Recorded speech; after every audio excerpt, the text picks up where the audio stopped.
right. Welcome back. Talking with Big Fella. You're live in my little rainforest here. As you know, coming up, Nashville has a choice on where the city is going to be heading for the next 4 years, maybe 8 years. And the choice is going to be yours. And right now, we have a potential choice of yours here with me. Oh, man, this lady is cooler than I even expected. You at home, make some noise in your room for Miss Alice Rolli. Thank you, big fella, and thanks for everybody at home making some noise. I can hear it through the rainforest. Listen. Yeah. I was sitting in the office, and you walked up like with such like purpose and passion. I just seen it. I was like, oh my God, that's her. It gotta be her. You walked up like a true gangster, and I love your spirit. You got like a fighter spirit. I do have a fighter spirit. Yep, I do. I can talk about some fights if you want to, but yes, I am. I'm prepared to take City Hall in a new direction, and I think that it takes a different kind of an attitude. Yeah, you don't. I can tell that you don't take no shit from nobody. You're not going.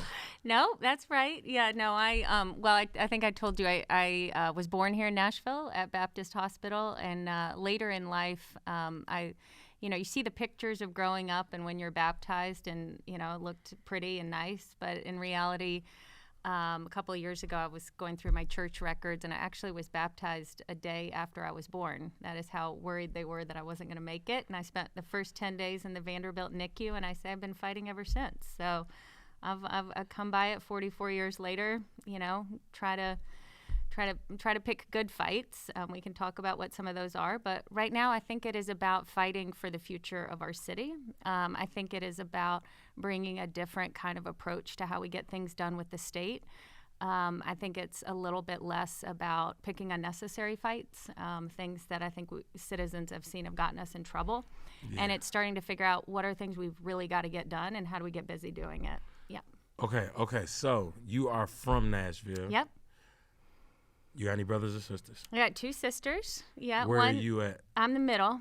You the middle child? I'm the middle child, yeah. So middle child, sometimes the troublemaker. That's true. Yeah, and actually, though, my daughter, my middle daughter, she's just like, the middle child is the one everybody's going to lean on. Mm-hmm. Interesting. Mm-hmm. Middle children got their own thing to them. Mm-hmm. How many girls do you have? I got 2 girls and a son. Okay. I got 20-year-old, about to be 17-year-old. By the time people see this, she'll be 17. Mm-hmm. Happy birthday, Jasmine. Love you. And then I got a 10-year-old. Okay. Yeah. Okay. So you're on the varsity team. I'm still on the JV team because my boys are 7 and 11. I haven't survived high school. I haven't survived middle school. Like all of that. 5th grade, 6th grade? Going into 6th grade, going into 2nd grade. I got going into 6th grader. Yeah. It's an interesting time. Yeah. Interesting time. Yeah. My son, my youngest, who's going into 2nd grade. So on the campaign, one of my points I've talked a lot about is getting all 1st graders to read. Yeah. And he, I think, thought that was for him because he was in 1st grade this year. And he just finished 1st grade, and he said, Mama, I think we got to change it to make all 2nd graders read. And I said, well, Lorenzo, we could think about changing it, but we're going to keep it as all 1st graders reading because 1st grade, kindergarten and 1st grade, if our kids aren't reading fluently that year, we're setting them up for failure. You ain't lying. No. His name's Lorenzo? His name's Lorenzo Hart Rolli, yes. That's a cool name, Lorenzo and a Benzo. I love the name Lorenzo. That's a cool name. Yeah. Okay, so why did you even get involved in this fight and want to be the mayor and of this city right now? Yeah, well, I think it really is right now. I do feel called to serve. The highest point in the county is named for my great-grandfather. It's called Gainier Ridge at Radnor Lake. And most people who live around that park, they don't care that it's a state park, which is it is a state park. Yeah. They just care that they have a park. Yeah. And when we've all watched over the last year or two this feeling of this sort of constant battle with the state, I think people who live here think, how, if we keep electing the same people, we keep putting the same coaches on the field, we're probably not going to get a different result. So at some point, does someone like me, a moderate Republican, raise their hand and say, hey, I'm going to get in there and try to bridge the divide between a pretty liberal city council and a pretty conservative state legislature? And because I worked for Governor Haslam and I also worked for Lamar Alexander, I just think I bring a statewide approach to figuring out how to get things done. So some things I mentioned, like Radnor Lake. I also say even this studio here and the TCATs broadly, right? The Tennessee College of Applied Technology. There's 27 of those across the state. This year in this budget, they did pretty well in budget and funding compared to other years. And so when we go to the state and say, hey, I've got 1 in 10 residents here in the state in Davidson County, and I need help, but I'm not alone, right? People in Murray County have probably got the same challenges, Rutherford County, Wilson County, and taking a little bit of a different approach, one that just doesn't say, I'm Nashville, I'm better than everyone, but that says I'm part of a family, that Tennessee is my family. And frankly, I would say a lot of the fighting that goes on in families is frequently about money, right? Am I wrong? No, you're not wrong. Well, so here's a problem that a lot of people don't realize that I do talk a lot about on the campaign. This city budget that we just passed, the second largest spending line item is our debt, $413 million. Second, so after schools we spend $1.2 billion, and then our debt. And that is after the last 15 years, every year we have spent more than we have taken in. And anybody running a business or a family kind of goes, that's not good. But where has it actually gotten us? We in Davidson County, in this budget that just passed, have more debt service than the entire state of Tennessee combined. The entire state of Tennessee, this budget that they just passed, is $342 million. So I did go to Hume-Fogg High School downtown. I was on the math team. I don't think you need to know. I think most of our first graders know that 413 is more than 342. Yeah. One county ranked a sinkhole city by Truth in Accounting, has gotten ourselves upside down.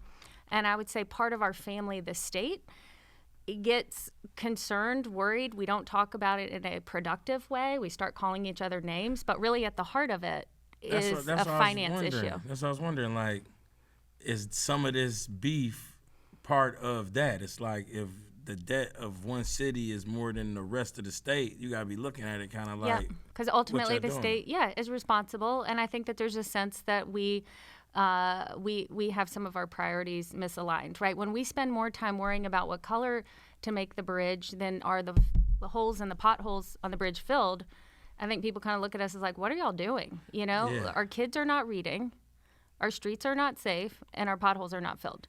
Like, these are things that people kind of go like, all right, let's do that and stop, picking fights like, don't allow the RNC to come here, right? 7 years ago, we let the NRA come here. We didn't say don't come. Yeah. I mean, if we think there's a risk for somebody coming, price the risk. I'm all about the money, right? Yeah. You think something's like, you want to do something, I'm going to figure out how to pay for it.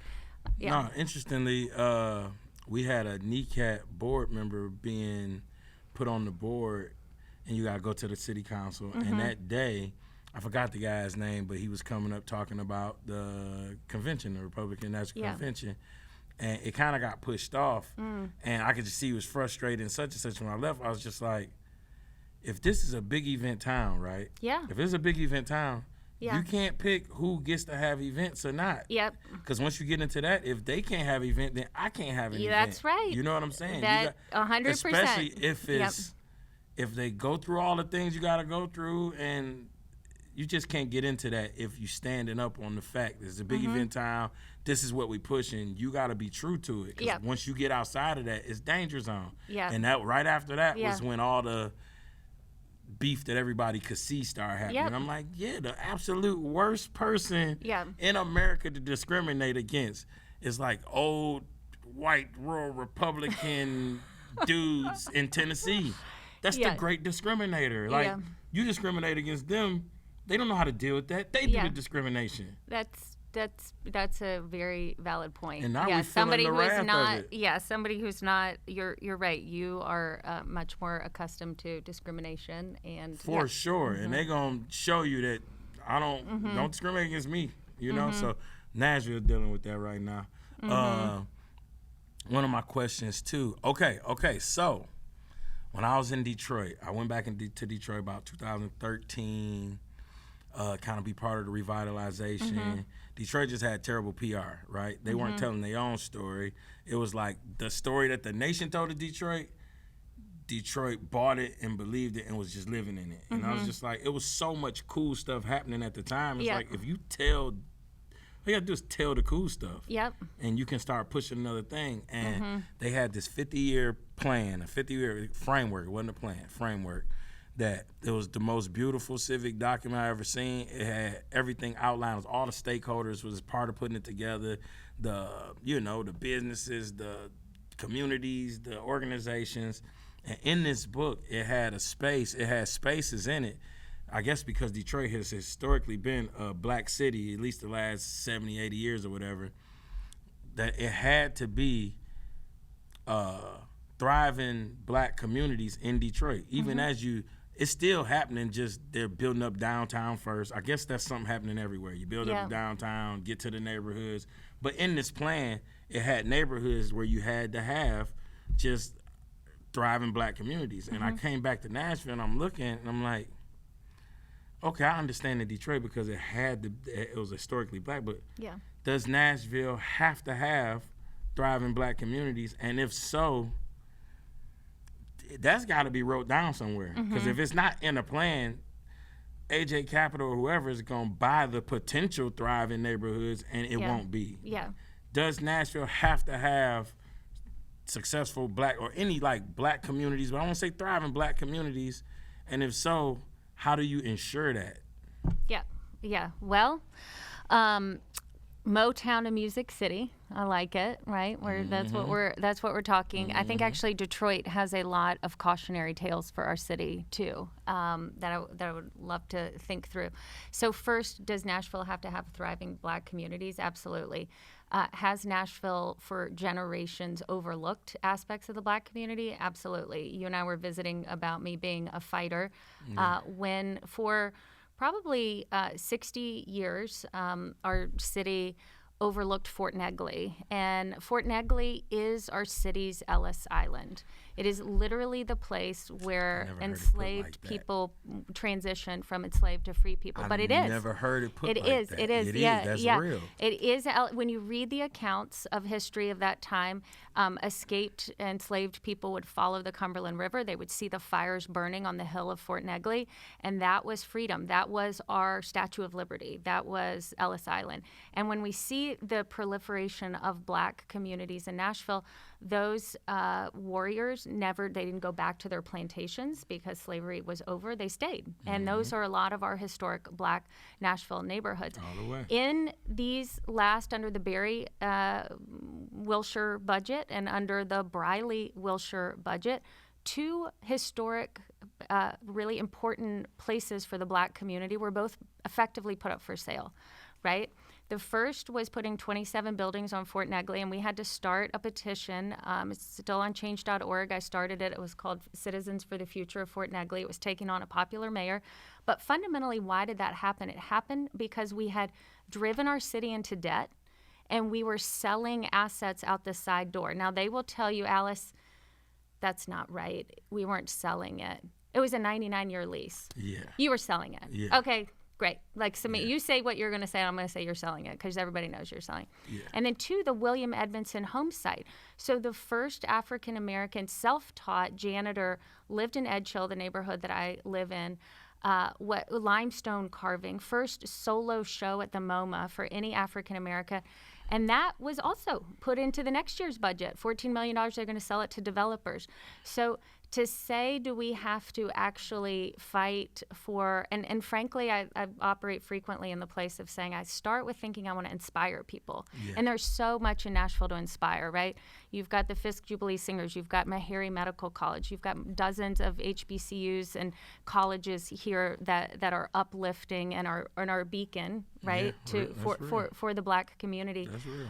But when we underinvest or we don't have the money to pay for it, we're failing. But the bigger failing I would say we have as a city right now is not teaching our kids to read. And that is disproportionately hitting Black and brown families, right? You have 10 years ago, people in the music industry called Nashville a 10-year town. Well, it's 10 years ago we were called the It City. 10 years ago when we were named the It City, 40% of our kids were reading on grade level. 10 years later, 25% are. Really? Yep. It went down? Yep, 10 years ago. Yep, 10 years ago. We also had more students enrolled in Metro Nashville public schools. And now we're about 3,000 students left. It went up and then it's come totally down. So 10 years ago to 10 years today, we've got declining test scores and declining results.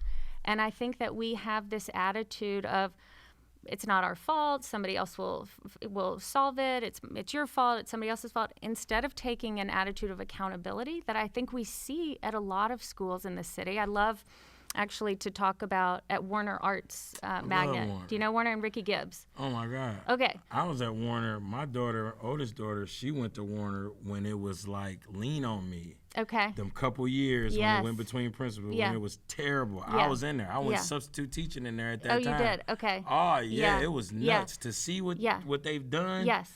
I didn't know it was possible. Yes, you didn't know it was possible, didn't even know it was but possible. you know what? I think of my campaign a little bit like Ted Lasso, like believe, you know. Yeah. And yes, I'm a Republican, and yes, you might think that means I have 7 heads, but I also come from the Lamar Alexander Republican side, the first governor to ever appoint an African American to the Tennessee Supreme Court. The Democrats didn't do that. A Republican had to do that. When I was asked to be on the board of WPLN NPR here, it was because I was the Republican. And when I got to that board, a 22-member board in this city in 2016, there was not one Black person on the board. Now that is different, but it sometimes takes somebody else showing up and going, hey, hang on. Who else are we missing? Thanks for including me. Yes, I get it. You know, I get it. You know, you look, but having that perspective to say, who else? What other voice are we missing at the table? Because we're not going to make.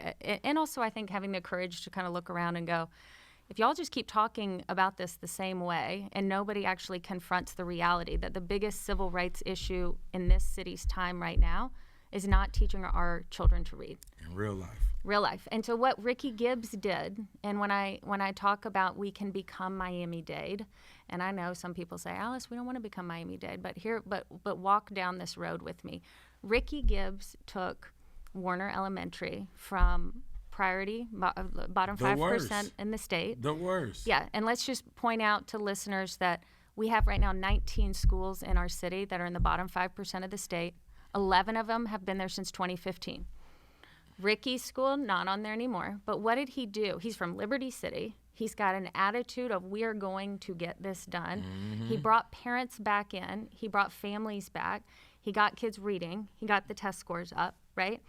And unfortunately now he is leaving Metro. He's going over, thankfully he's staying in our city. He's going over to lead public schools, the charter schools. But I think some of it is after you fight so hard after a while and you don't feel supported, you have to go where you are supported. Oh my God, that's a terrible thing. Yeah. That's a terrible thing. Yeah. Like MNPS should do whatever they could do to keep that dude. I've never seen a transformation like that in a place. But we have seen it in an entire school district. So Miami-Dade went from F-rated, and I know technically we don't have an F rating, but with only 20% of your kids Might can as well read, be. Just, same they haven't difference. technically given us that rating yet, to an A rating. And how did they do it? In Miami-Dade, they started to move the dollars away from central office into the school sites, following where are the kids going, how do we put the dollars there, how do we put the positions there, how do we get rid of this top-heavy bureaucracy, right, and put all of our energy. So Miami-Dade, unlike most other large urban school districts, it only spends about 20% of its dollars not in its school sites, right? It's been very aggressive of pushing the dollars. They spend actually less dollars per child than we do. Really? They are a bigger school system. They are a diverse school system, and they went from F-rated to A-rated. So I would challenge anyone. About 8 years. Really? Yeah, but so you have to step it's back. possible. It is possible, right? Because the alternative, when you were talking about Detroit, is the alternative is what I'm watching happening to our city now. If you know, in Detroit, people operated as if the schools would always get every kid who lived there. And then what happened? Families started leaving. They started moving, and that's happening here. People moved to Wilson County. They moved to Sumner County. You hear them. They moved to Rutherford County because they've been priced out, and they don't want to send their kids to the school. Schools are better. Like, Yeah, and even the schools I are live better. in Murfreesboro. Murfreesboro got amazing schools. All the schools are good. So, right. Do you want to be able to send your kid to a school that your tax dollars paid for? That's what people want, right? That's real. And so what did Detroit do? We pushed families out. We're seeing it happening here. And then they just kept saying, no, not our fault, need more money, not going to fix it. And then the cost structure that had been built that believed that all families were going to be captive, that no matter if they were performing well or they weren't, that fell apart. And then the school system had to go bankrupt, right? So when I say we could become Miami-Dade, or we're going to choose a different path. If if you've had any friends that are in recovery, what's step one? Admitting you got a problem. We've got a problem. We got a problem. We got a problem. And this idea of, a school board member the other day said, well, Alice, you can't say we're F-rated. And I was like, oh, okay, that's fair. The state law to rank our schools and our school districts doesn't go into account until next year. Yeah. Well, what would you say we are? And she said, we just can't say we're F-rated. Recovery, step one, admit we have a problem. Right? What did she say we were, though? Oh, no, we don't have a rating yet. Yeah. Oh, we just haven't been given one yet. So I shouldn't say that. Wait until. Yeah. Okay. But you'd say the same thing. How is 20% not enough? Yeah. Sounds like an F to me. Even if they say it's a D, that's like poor standards. Yes, we're 95 out of all 95 counties. We're the caboose. Yes, most recent schools rating. Davidson County? Davidson County. In the state? In the whole state. No way. Yes way. Yes, I will send it to you. J.C. Bowman, the head of professional educators at Tennessee, is a great friend of mine, and he always he does the math. He tells the truth, and he sends me all these different things, and it came out about 3 weeks ago. 95 out of 95. That's terrible. Mm-hmm. That is terrible. So when we talk about our black community, that's where it's at. All communities, but if you can't read, you can't learn. If you can't read, you are more likely to end up incarcerated. 37208 is one of the most incarcerated zip codes in the country, and we see it happening. We're letting it happen. And you'll never get one of these 120,000 Amazon jobs. Like, you'll never get one of these $120,000 jobs if you cannot. That's right. That's crazy. So and that's exactly what I say. Our economic development strategy, and I worked for Governor Haslam in economic development over as an assistant commissioner. Our economic development strategy has to start with kids reading. For sure. Because every job we're recruiting here, those maximum wage jobs, those $120,000, I call those the maximum wage jobs. Yeah. Everybody's over here talking about minimum wage. I'm like, that's not, we need to talk about how our kids are getting those maximum wage jobs. The lowest. And they're not going to get them if we don't get our act together. That's the realest. Yeah. That's the realest. I didn't know. Okay, and it's interesting, I'll right? send it all to you too. And I carry around the state budget summary in the city because people are like, seriously? And then I'll get these texts. A friend of mine, Shawnee Dowell, the other day, she sent me a text. She said, you know what? Somebody heard you, and then they didn't believe it, and they went and looked it up, and they were like, she's right. Because I'm not like, listen, I'm 44. I'm going to live and be a part of this city for the next 40 years. Yeah. This is my home. I'm not going anywhere. I'm not here to embarrass somebody. I'm not here to make something up. I'm here to fix it. Yeah. Yeah. I believe.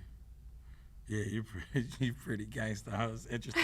So, do you think part of a fear, right? You being a Republican. Yeah. And Nashville having this war with the Republican state, the blue city and the red state. Yeah. I don't know the particulars of it, and what I'm saying is I'm thinking it don't even make all the way sense, but it's kind of a fear. Yeah. I could just sense like people scared, like, okay, if you're Republican and you're the mayor in this Republican state, it's over for us. Now we're just going to blend into the state and they're going to Yeah. take over everything Yeah. they're going to take over and you're going to be with it. Yeah. Wow. Yeah. I mean, yeah. it just sounds. No, I know. It sounds I never like. really thought about it until right then, but yeah. I'm like, yeah. Wow, sounds like some good, like, vast conspiracy theory. Totally. Yeah. Yeah. Sounds good. I would say no. I think so. I think, again, we will continue to have a very liberal city council. Yeah. And we'll have a very conservative legislature. And I am a Republican. This is a nonpartisan race. It's fascinating to me how, with the 8 candidates on the stage now, the kind of top 8, it's 7 Democrats and Alice, right? Yeah. And I do. It's fascinating because people say it's a nonpartisan race, but what they mean is it's a nonpartisan race as long as you're a Democrat. And I would say, how is that actually the place if we're saying that there are not ideas that can be advanced? And what I've said consistently on the campaign trail, and I'll explain how this is played out in endorsements too. Yeah. As I've said in my city hall, meaning my administration, not that other groups can't do what they want and rent the space, but in my administration, we will not have a pro-life rally or a pro-choice rally. Yeah. We will have a pro-first graders reading rally, a pro-filling the potholes, and a pro-getting our debt under control, right? Because when we nationalize the city's business, we've hurt people in Nashville. And so recently this played out. Planned Parenthood sent endorsement questionnaires to all the candidates. Yeah. And a lot was made over all the people who were endorsed, and who wasn't, who got this level of endorsement or whatever. And then they just list Alice Rolli, Republican, not endorsed. Alice Rolli, a Republican, received that endorsement and a questionnaire, and it said state legislative questionnaire. And I wrote back and I said, I'm running for mayor. It's not appropriate for us we don't actually make policy decisions. Those are state and federal policy decisions. Right. And it's actually not appropriate for me to seek this. So I never filled it out. And if the National Right to Life wrote me, I would say the same thing. Yeah. And I know there are a lot of Democrats supporting me because I think they say, you know what, she's not going to try to compete with the mayor of Portland. Yeah. She's not going to try to compete with the mayor of Austin. She's going to figure out how she needs to. This is not running the city now is no longer a checkers game of us and them. It's a chess game. And it's about figuring out that the Rutherford County mayor has more in common with us, Joe Carr. He just had to raise his taxes 16%, property taxes, because he, like us, is on the wrong side of a state law that doesn't allow us to charge impact fees. So we're going to get more done by starting to say, who else has the same problem in a fast-growing county, and how do we go and approach the state together on that, right? Because we only have 1 in 10 votes. So we can be really loud and proud that we're Nashville, or we can step back and kind of go, who else do I need with me to get this result? So you super real, right? You super real. But I know people are afraid, like I might have horns and, whatever. No, all really, I can just really, say is like, that I'm like, yes, I'm a Republican, but I'm, Lamar Alexander, look up his opioid legislation that passed 99-1, his education legislation, which education is a pretty contentious issue. 85-12, a Republican senator from Tennessee, President Obama signed that into law. That is the law of the land. So there are people from both parties who are substantive people that can work together and get things done.